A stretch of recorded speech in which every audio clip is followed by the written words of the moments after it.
You know, I can always say this about Hollywood, and it's especially true after this movie. Hollywood is ruthless, Hollywood is disgusting, and Hollywood will do anything to exploit its actresses and actors. It's just a proven fact.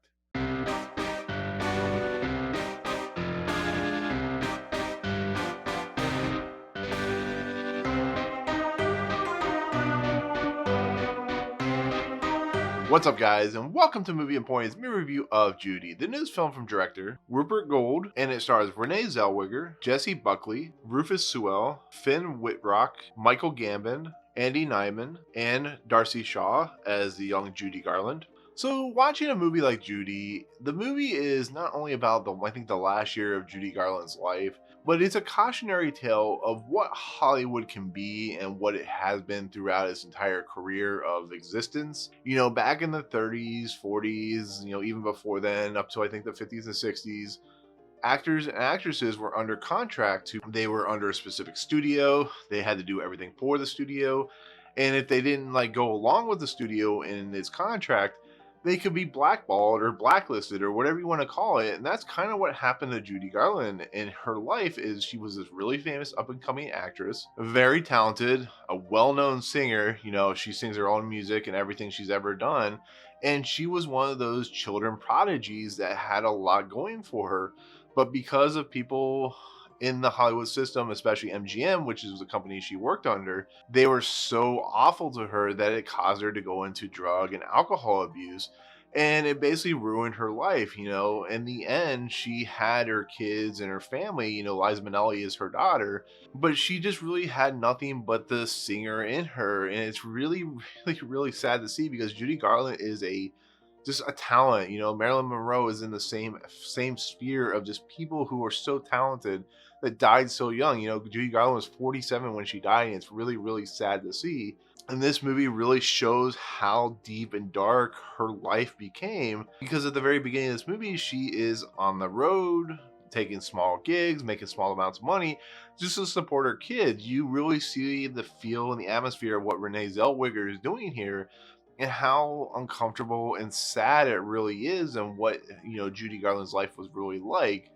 And at some point, she is offered this gig to basically do kind of like Vegas work in London, England. And she takes it because she wants to buy a house for her kids. She wants to support her kids. But her husband or her ex husband wants to take the kids because he wants them to go to school, wants them to have a good life. And that's not what Judy Garland is able to give them. And so when she goes over to London, she is loved and beloved. And, people love to, see her, but really see how the alcoholism and drug abuse has taken its toll in how she reacts to everyone around her.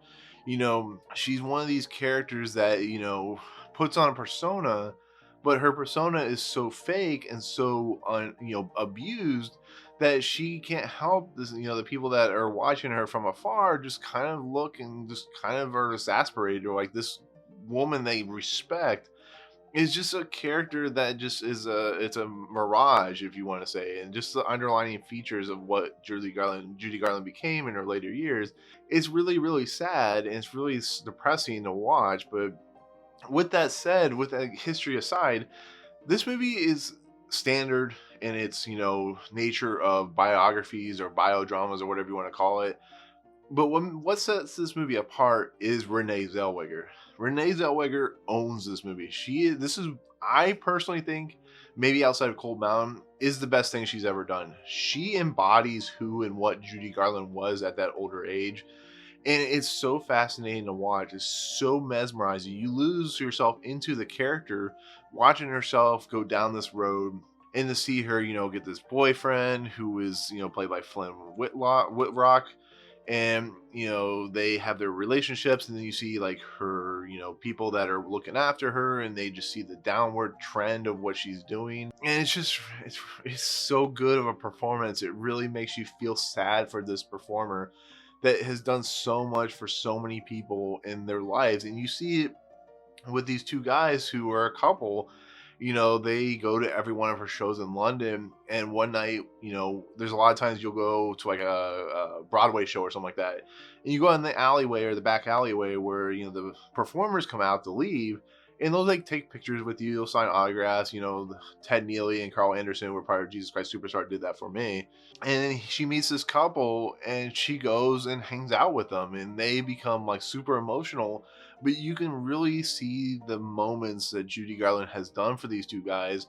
And because they're gay, it's a situation of the time frame and the era and how people mistreat them. And she's like, be different, be who you are. Don't let anybody ever tell you different. And that's just the kind of person that, according to at least to this movie, Judy Garland really was a person that was really passionate about what she did.